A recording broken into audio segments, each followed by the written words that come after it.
Imagine, just for a second, what your life would be like if you stopped doubting yourself, if you stopped living on autopilot and started to push the boundaries of what you believed you were capable of in your career and in your life. Welcome to episode 57 of Give Yourself Some Leeway with me, your host, Eugene Lee. Today, I am joined by coach Lucia Di Marco, founder of Danceify, and today she shares her vision of empowering women to be extraordinary, both in their personal lives and in their careers. So I would love to hear your feedback on my conversation with Lucia, and you can reach out to me at giveyourselfsomeleeway.com. You can DM me at eugene.leeway on Instagram, or you can shoot me an email, eugene@leeway.ie. Thank you, and I really hope that you enjoyed today's conversation with Lucia Di Marco. Welcome to Give Yourself Some Leeway, and thank you for joining the show. Thank you for inviting me. Happy to be here. One thing that I always like to start with coaches, Lucia, is that we tend to follow a similar pattern. And that's that we have this rock bottom or this turning point in our lives. That's like a moment of realization that we need to change something. And somewhere along this journey of growth and development, some of us get the spark or the vision that brings us to coaching, that we want to serve others. And whether that's just one step of our personal growth and development, or maybe we just don't want others to experience the pain that we went through.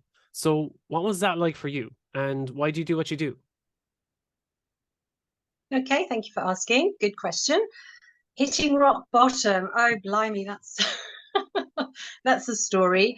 So I think it took a while to really hit rock bottom because there's a lot of denial on our journey.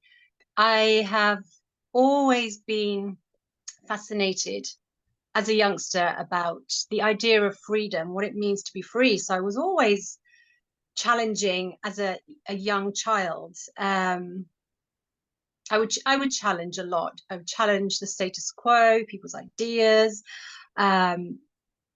etc., etc. So I thought that I was kind of on the right path, that I was being true to myself, but that's the denial, because there was a part of me that I wasn't really giving space to. I was making a lot of compromises, and I then got into a situation where I was starting to shut down a little bit because I was really starting to be fed with certain ideas from certain people about career choices and to take safer career options as opposed to the option of working with people, helping people. I've always been interested in education. So I was teaching and also developing my artistic work because art has always been the backbone in everything that I've done. So that's been mainly dance, but also other artistic pursuits, theatre and drawing, painting, designing, that kind of thing. But I was starting to move away from my teaching work, which I loved, but I didn't want to do it full time because it didn't fulfill me as it used to. So I really started to focus on my passions and my interests, things that I really, really was inspired to do. And we're talking about 15 years ago. Prior to that, I had been traveling a lot and studying dances in different cultures and different countries around the world. And I was starting to develop a new discipline called Danceify. And I was using that art of dance to empower women to move their passions, to move their ideas, to move and express themselves through the body, through dance. And it started to become quite popular. And I was starting to tour quite a bit and giving lots of workshops. And I started pulling away from my dance work. And then my family were really starting to question what I was doing because it wasn't a career choice that would give the certainty, the financial certainty. So I was being challenged to not do that. And I was starting to take it on board. I was like, okay, I get it. I get it. You're absolutely right. So I was putting it to one side and doing a little bit, just kind of compromising. And this went on for quite a few years. And it got to a point where I started developing asthma. I couldn't breathe some days. It got so bad. And when I started dancing, I could actually breathe again. And I was thinking, how interesting. It's like it's there, but then it goes away at the same time. So I knew there was something in that, but I still didn't fully wake up to it. And this went over many, many years to a point that my breathing condition, let's call it a condition, got worse. And then I got diagnosed with a rare form of lung disease, which was like, oh my goodness, didn't realize it was that bad. And that's when I had a wake up call. It was like, okay, you could potentially die, Lucia. What have you got to lose? So that's when I had this illuminating moment. And it was that my body had always been talking to me, and our bodies always talk to us. I've always been fascinated with the body and how it does everything in its everything possible to speak to us and to show us certain things particularly that aren't going well, or you're on the wrong path. And it talks to different parts of the body for different people. And for me, it's always been the lungs. I've noticed it's hit that organ there. And it got so bad that that's when I had to make some radical changes in my life. I was like, okay, now I need to take some big risks. And those big risks are turning my back on my support system, I would call it, and take that risk. I could, lose a relationship from really turning my back on what others' expectations were of me. But then I thought I had nothing to lose because I had this illness that was potentially compromising my life. And it's interesting because I was at a point where I'd been on medication for a couple of months, cortisone, quite strong cortisone. And I don't know if you've ever been on cortisone, but it's a pretty harsh drug, and it doesn't leave you feeling very well. And I decided to take a risk. I'm like, okay, I don't feel good on these drugs. I'm going to go off them. So I took myself off them, and I went back to the remedies that I normally work with, so homeopathic and anthroposophical medicines and herbs and things like that. But I had stopped them because the condition got so bad. So that's when I resorted to the cortisone. So I stopped the cortisone. That was a personal choice. I'm not advocating that people should stop taking medicines when they have illnesses, but it was a personal choice. And I had to make a radical decision in my life. And that was to be totally independent of what others thought, even if that meant risking certain relationships. And I was willing to take that risk, and I did. And I am where I am today because of that risk that I took. And yes, there's a lot of information that I haven't put in there because it's quite personal. But I took a risk, and I'm glad I did, because if I didn't, I don't know if I'd be here today. And I certainly wouldn't be doing what I'm doing today. And that's for sure. And my motto has always been, and will always be, and it's always been like my guiding star, that if I have to do something and I'm pondering whether to do it or not, I ask myself, Lucia, will you regret it if you don't do it? And I often say yes. Okay, live life with no regrets. So I'm going to do it. Sometimes I don't know how, but somehow I'll do it.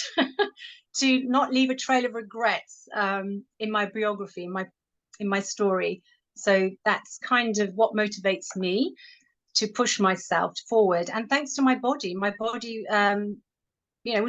yelling at me, shouting at me. It was like, just wake up. And that's what I did. Sorry, that was a bit of a long-winded response, but I did warn you. No apologies necessary. Okay. One thing that you covered there, and it's definitely something that resonates with me and definitely with others, is that you were first going for the safer options. That teaching was a safer option, that it was more secure. And I feel that it's something that I usually see it in Irish culture. It's probably in UK culture. It's probably in most other cultures, especially Western culture, that we were raised to get a secure job and stay in that job for the next 40 years and don't raise your head. Just put your head into the books, get yourself a secure job and stay there for 40 years. And it's whenever you stick your head out and be like, you know what, I actually want to change and follow my passion. And everyone is very quick to jump and be like, no, you're going to ruin your life. You're going to ruin your life if you follow your passions. You have a secure job, stay there and don't stick your head up. And it's like you want to follow your dreams. Like again, you have one life. And are you going to regret it if you don't do it? But it comes from a place of people pleasing, I guess, as well. That you feel that if you are to stick your head up or raise your hand and say, I'm not happy with this anymore, and I want to follow my dreams or follow my passions, that people think that you're following a pipe dream and that you're better off, you're more secure if you stick with what you know.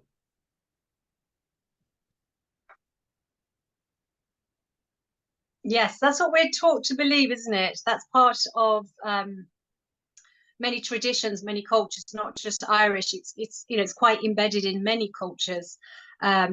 Tradition and the traditional way of doing things, the traditional way of approaching things, and but traditions are changing, traditions are evolving now, and everything is changing, and that has been quite evident in the last 3 years. So we are starting to question what is traditional now, aren't we? But we're still in that remnants.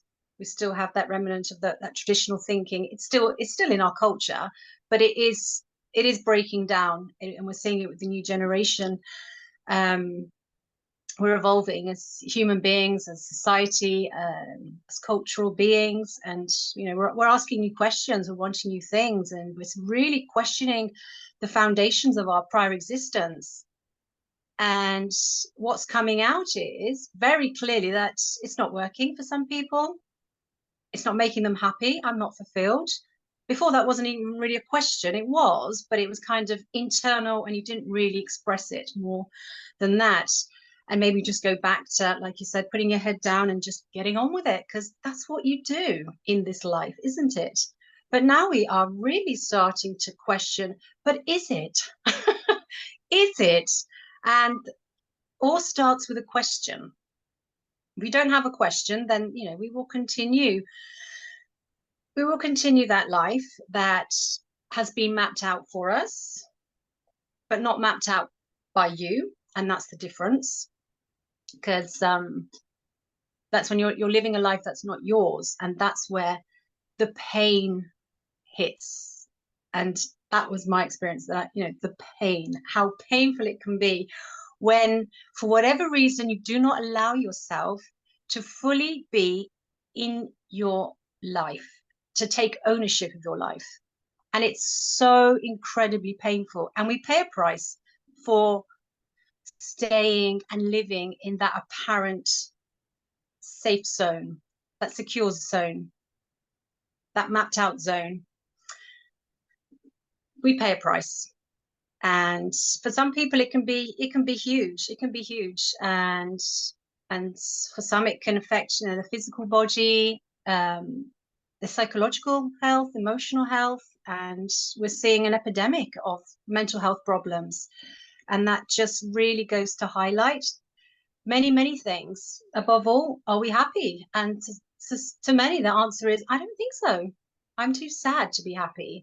I feel empty. I feel numb. I feel like there's something missing.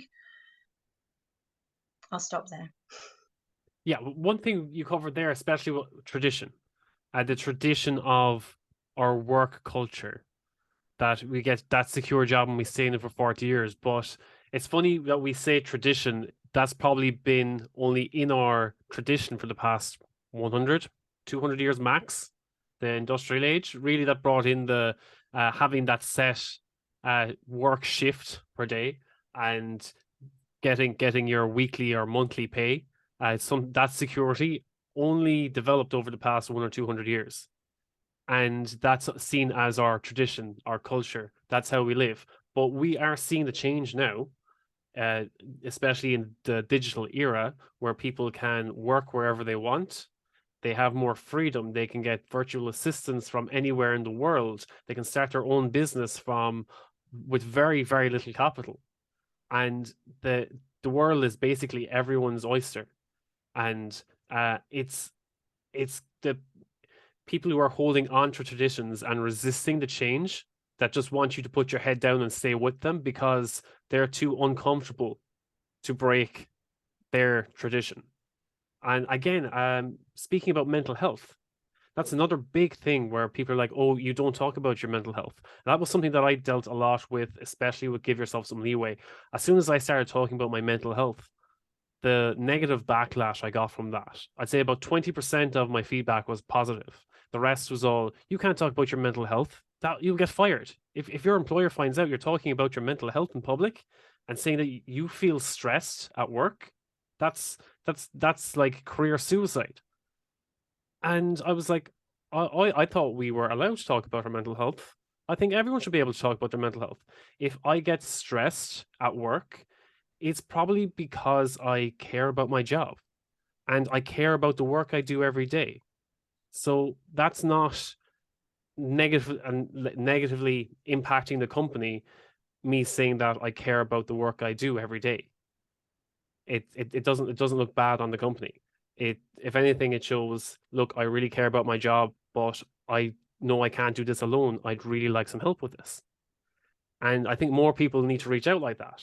And to receive negative feedback talking about that, it just went to show that a lot of people feel uncomfortable that they can't have that discussion, that there's no space there to have that discussion. And that was one thing I wanted to open up and get more people to just talk about it, discuss it, talk to your friends, talk to your family, talk to your coworkers, and you'll find out that at least half of them are probably sharing the same feelings that you do. Yeah, starting a new culture. And we're starting to see it that it is becoming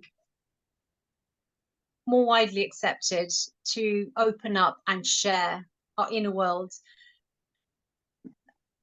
In England, for example, if you're diagnosed at work with having anxiety or depression, your employer has to make reasonable accommodation for that, and that's become quite normal now. That you have to make reasonable allowances to accommodate people's difficult moments, and stress is a reality. And I like the way you brought stress as a positive sign, that I'm stressed because I really care about my work, and that really then can change people's idea about stress. That it's a positive, it's got a positive side to it, even though the reaction is that you're in overwhelm and you really need to redimension something that you're doing at work. And that's when we're together with other people.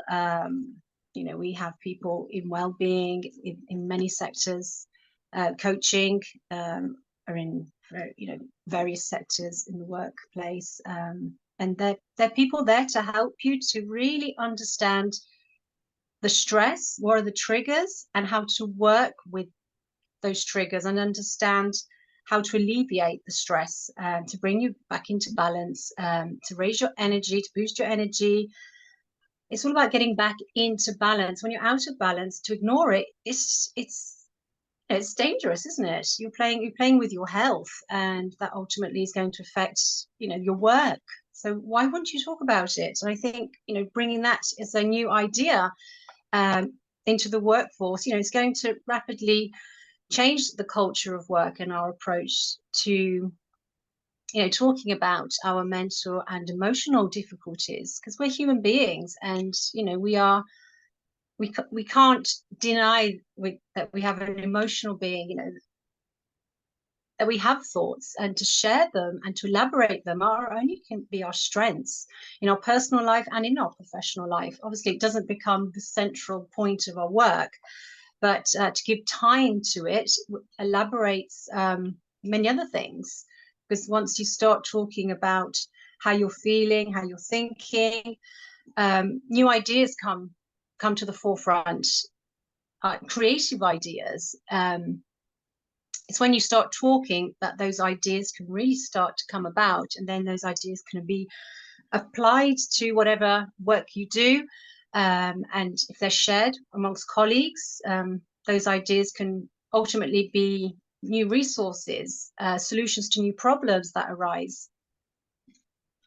So interact with it in a creative way, in a constructive way. Absolutely. Yeah. So what you're doing is absolutely great, starting this new revolution of not being afraid to really express what's really happening inside of you, what's happening in your inner world, because it's ultimately affecting your outer world. And like it or not, it's like that. So give it light, bring it out, share it. And it takes one courageous person to start that, doesn't it? It's like a domino effect. And then you influence, you inspire another person, and it grows and grows and grows and grows. And that's how we push those boundaries and develop new cultures.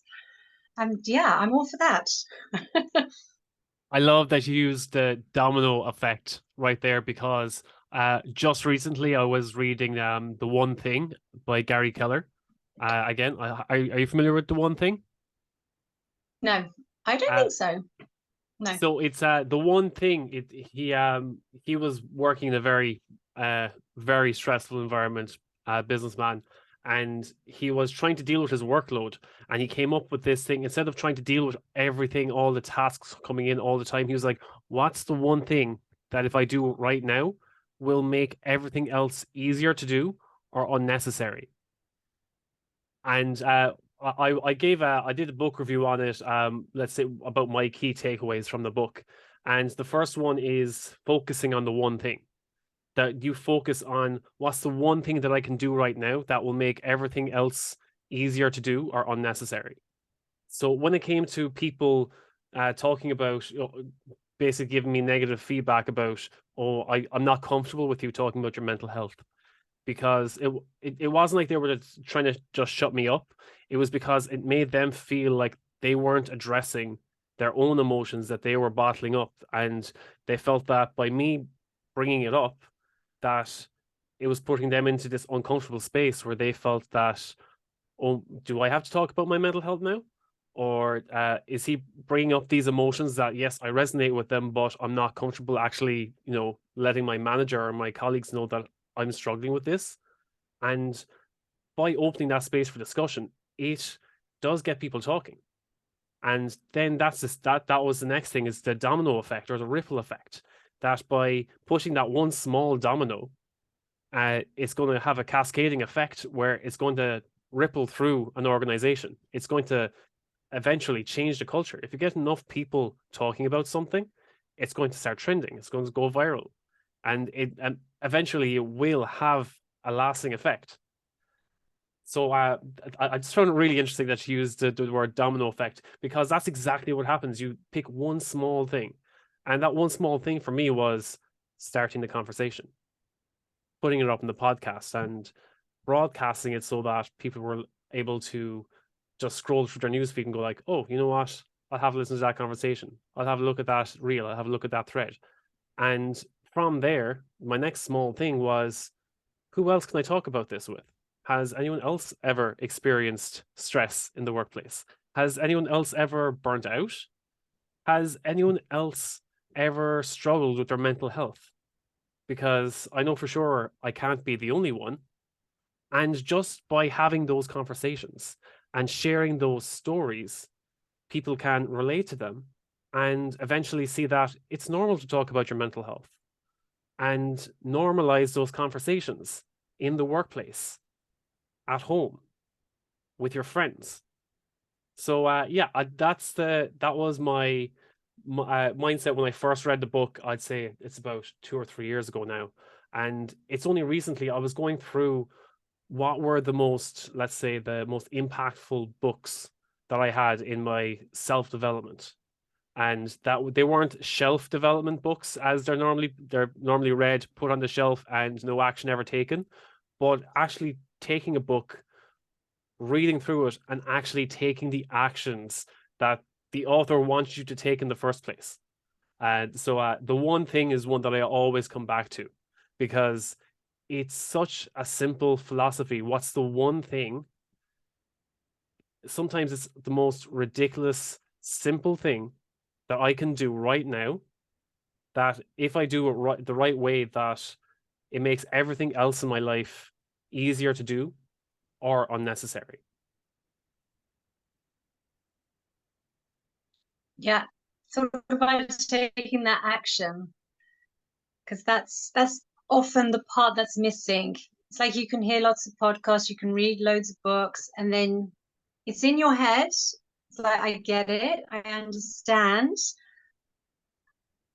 Then it may pass into your feeling. You might feel it intensely, but then if it doesn't go through your limbs, through your body, and get you moving, that's, the will to be in movement, to transform those ideas, those feelings into action, because that's the big step, to transfer that knowing, that feeling into an action, into a concrete action. So to get the idea into the physical world and transform the physical world through your actions, through your behaviors, through the things that you do in your everyday life, that, making those changes, because you can't change anything if you don't make change. It's all about change, but what do you change? How do I change it? Understanding what needs to be changed is obviously the first question to ask yourself. And like you said before, it all started with asking myself questions. Am I the only one suffering with this? Does anybody else suffer with it? Those questions really start getting the ball rolling, and then getting you really engaged with the question, and you get enthusiastic about it.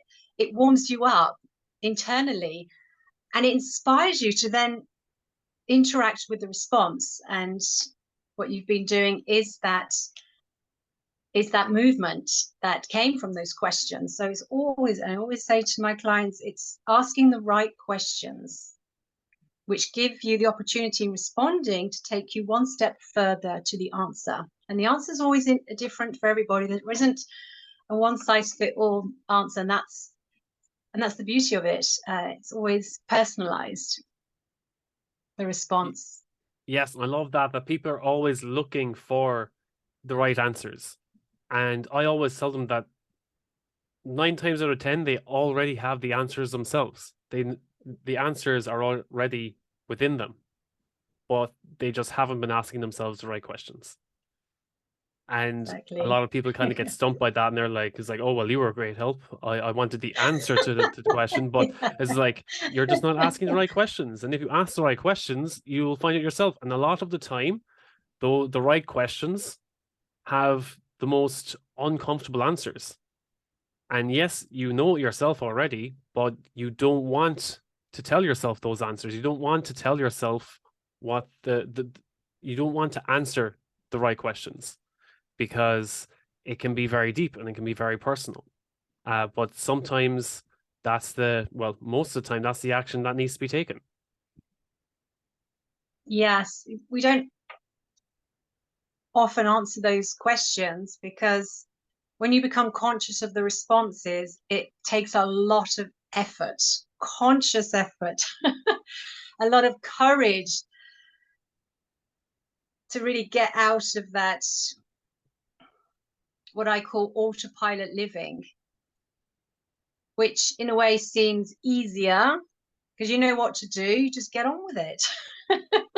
But then if you question it, then you're going to have to make some radical change. Well, maybe not radical, maybe minor changes, but generally bigger the changes, bigger the end result. And that takes a lot of energy, a lot of effort, and a lot of strength, a lot of courage. And I think sometimes we know that, so we're not ready sometimes to ask that question, because if we do ask that question and we get those answers, then, you know, they're saying ignorance is bliss.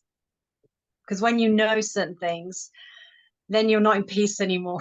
It's like something you know so deeply, you can actually see it, and you can't hide it anymore. Because if you do, it will be an internal pain that you bring within yourself day after day. And yeah, if you were lucky like me, it could really hit hard in like I mentioned before, like an illness, which thanks to that illness, you know, I've heard many people have certain illnesses and that has been the wake-up call, but thanks to that, it's like a real loud wake-up call, like shouting internally. So I always thank that moment, you know, that illness, because it was thanks to that illness that I plucked the courage and the strength and the attitude. I've got nothing to lose. I'm all in. I'm all in, whatever the consequences. And yeah, it was scary, really scary. Well, I didn't mention, but I don't have that lung disease anymore. I don't know where it went, just disappeared. And that's one of many other illnesses that I've had, and my body's it does the most weirdest things sometimes. I also had this growth. Sorry, I'm talking a lot about my health today. Had this growth come out on my neck. It was a cyst that as a child I had cut out. And I didn't choose to have that cut out because I was only 11, so I didn't make that choice. But it was interesting that it came back even louder, in that it was much bigger at 35. And that's when I was like, okay, you want to tell me something. And this part in yogic traditions is to do with communication.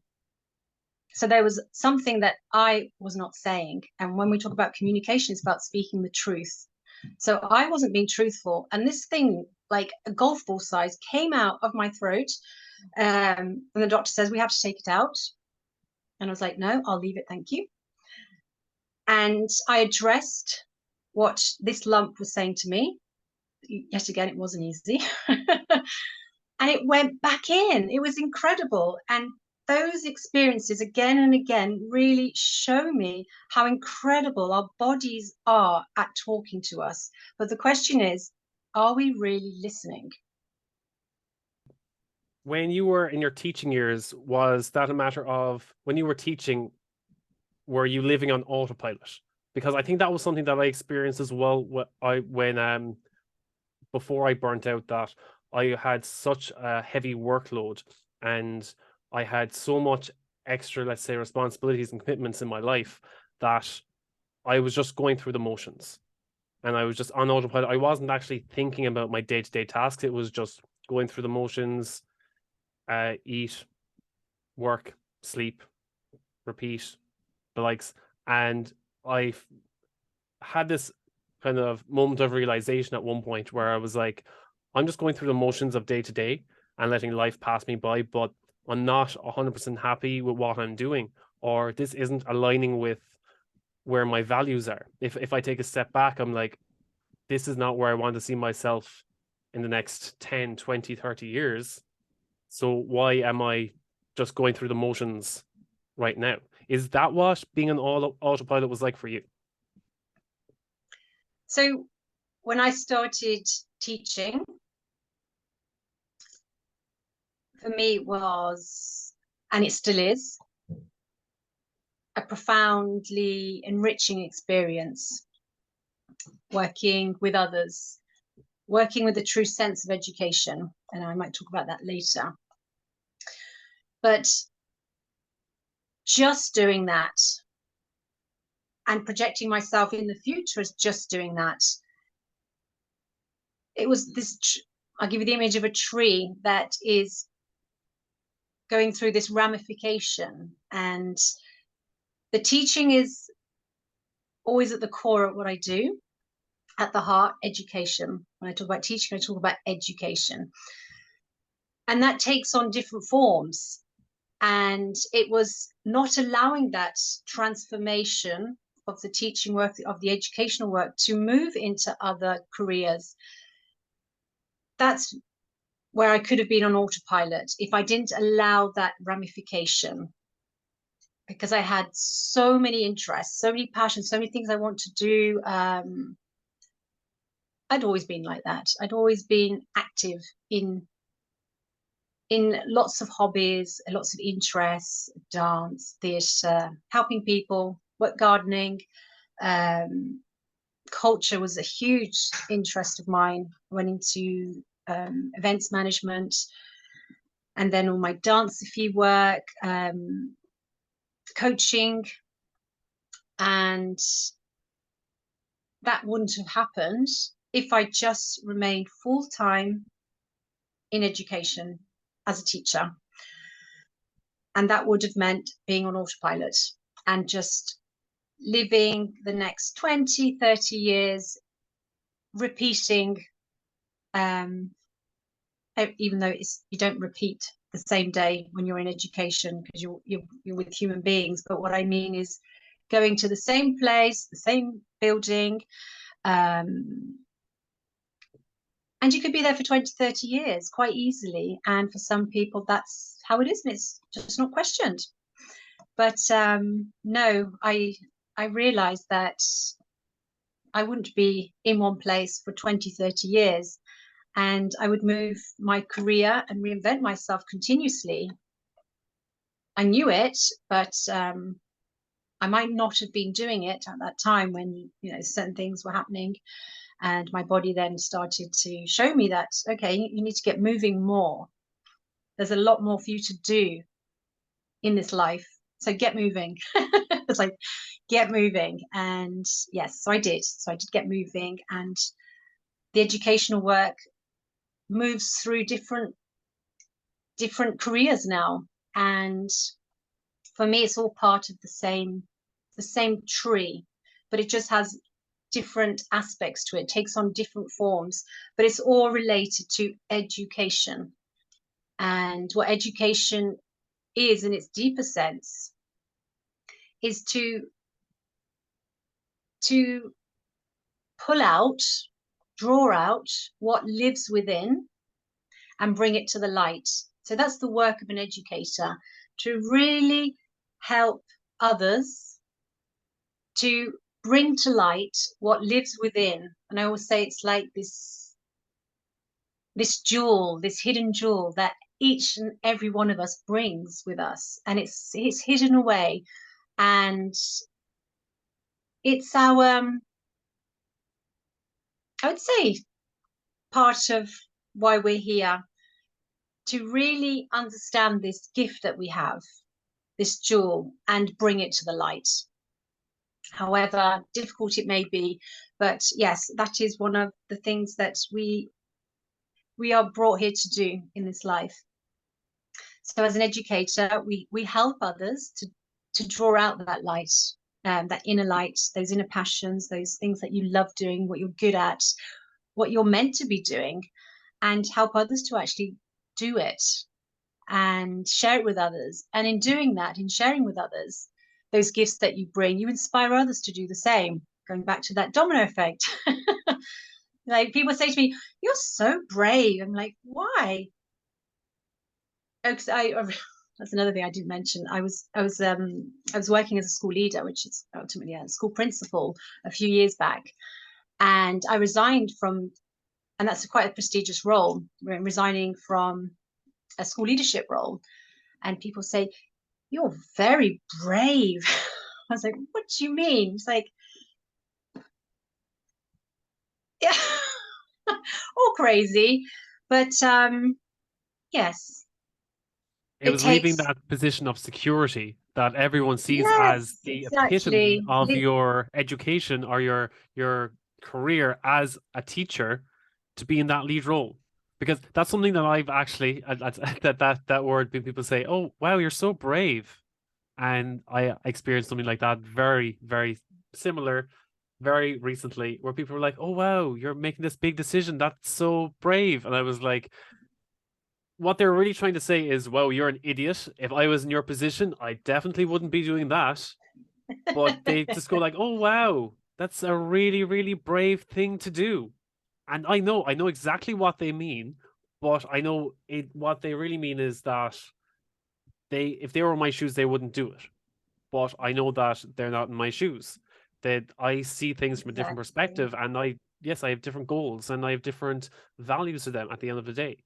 And I know as soon as they say, "Oh wow, you're so brave," I'm like, "Yes, I am. I'm very brave because I'm following my path." And yes, there's a lot of responsibility, and there's a lot of sacrifice and discipline that goes with that as well. But it's me following my path, and I'd regret it if I didn't do it. But yeah, that's definitely it was like, "Oh wow, you're so brave." Leaving your position of as a leader, that's like a principal position in teaching, to follow your dream. And I think that's Yeah. something that a lot of people envy. I think you were uh, getting that sense of freedom that they probably will never, or are very unlikely to follow. Yeah, that keyword responsibility.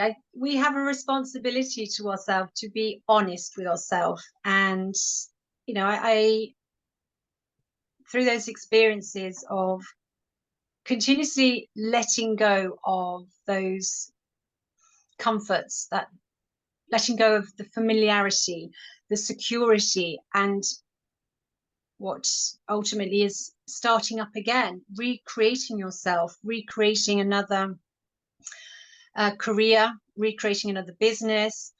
It's all about pushing boundaries, really opening up to new possibilities. And yeah, that's courageous, takes a lot of creativity, takes a lot of energy. But I see the results that when you take that responsibility to really be on fire with your life, to what I call to live and to be extraordinary in what you do. So that's what's inspired me now to do what I'm doing now, to support others to do exactly the same. Other people that come with those questions. It's like,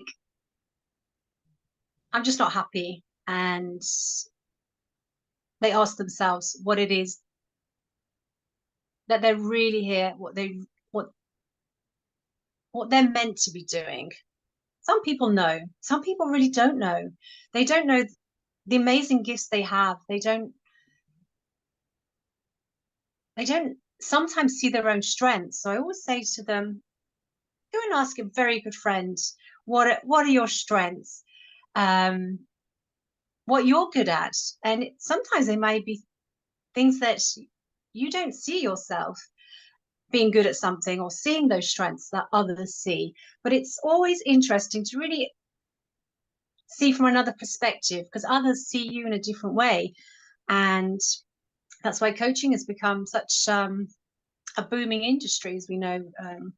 It is booming because it's helping others to really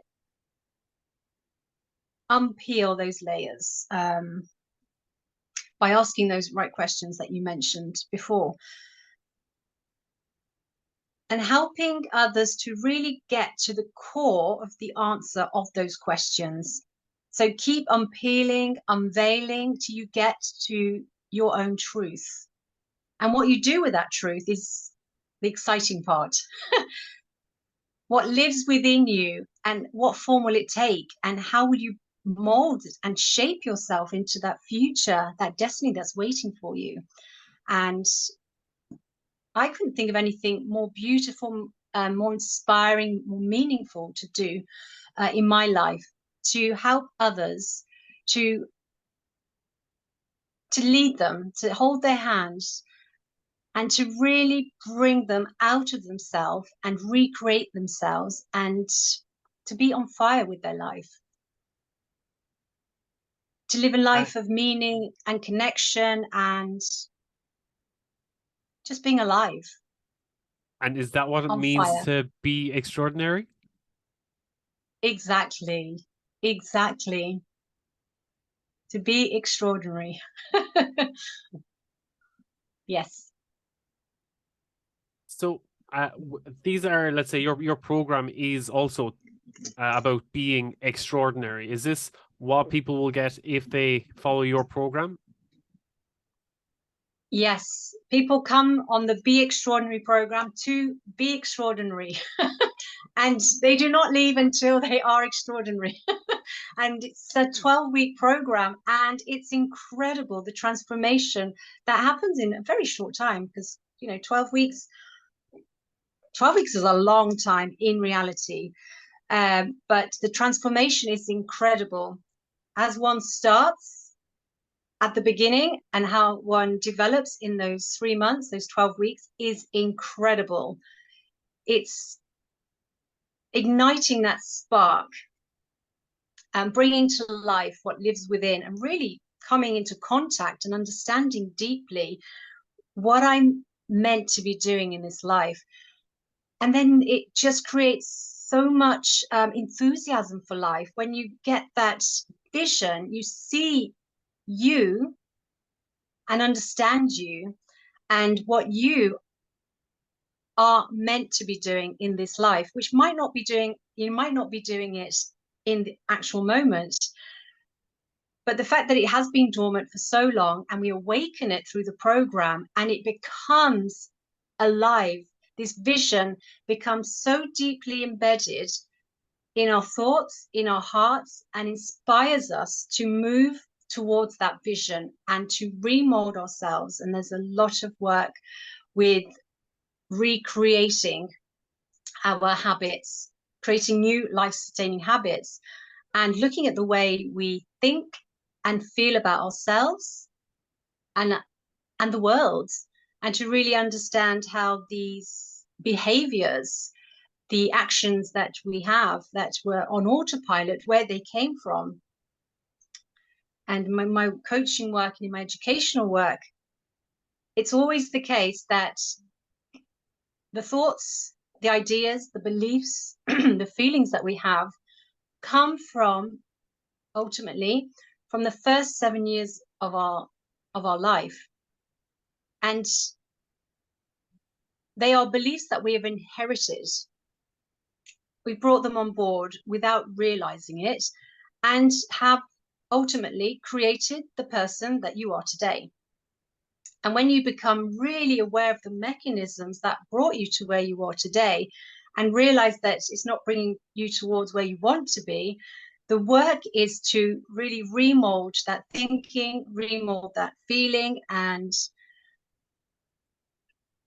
remold those actions, behaviors. So we really get into an incredible journey of recreating life-sustaining habits. And as I mentioned before, I have many different interests, and I bring all that into my work. So there's a lot of dancing going on, meditation, yoga, and a lot of movement. I push a lot for movement, because it's the movement that gets everything else moving. So the Be Extraordinary program is dynamic and a lot of fun, I must say. And if people are interested in finding out more about the Be Extraordinary program, or just getting in touch with you, what's the best place for them to get in touch? Via my website, www.luciadimarco.com. Also on social media, also find me. Going to my website, you'll find my social media there. I'm just about to launch a new ebook, actually. So I think that will be out by the time this podcast goes live. So I recommend that read, 5 strategies to live an extraordinary life. It's a very practical Amazing. book, actually. It's very practical. So that's going to be out there soon. But yeah, by my website. Brilliant. Awesome. Thanks, Lucy. Great. Great having you here on the show. And yeah, it was great chatting with you. Thank you. It was wonderful chatting with you, and I think we could just chat for hours and hours and hours, couldn't we? But we did say I did mention we have to be careful. Bit of a talker. Thank you so much. It's been a really, really interesting, profound, and luminous conversation. So thank you. Thank you so Yeah, much. of course.